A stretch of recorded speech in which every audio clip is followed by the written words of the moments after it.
the last video we have download and install Google Chrome as well as VS Code. In this video I'm gonna explain some of the important features of both of these programs so we can get started writing code in the next video. So first of all, here I have Google Chrome opened right here, and what I will do, I will just show you one feature what is really important for us as a JavaScript developers. So first of all, I want you to right click in anywhere here in the web page, click on inspect right here, and here we have this window that will pop up for you, which is called the developer tools. Now the developer tools for Google Chrome is really important for us.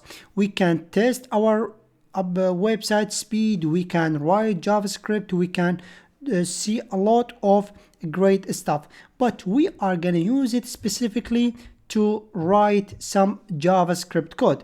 All right, so here what I will do, here I have clicked on the console. Essentially the console, it is like a playground where we can execute some JavaScript code, and I'm gonna talk more about it once again in the next video.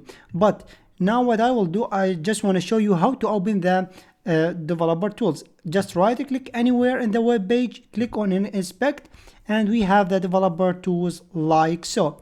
So this is the developer tools once again. Now I'm gonna switch here to the VS Code or Visual Studio Code, and once again this is the code editor that we are gonna use for writing JavaScript code.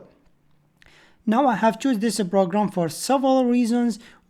First and foremost, because of the autocomplete that it has, and also we have a lot of great features that I'm going to explain once we come to some advanced topics, things like how to format your code, how to optimize it, and so on and so forth.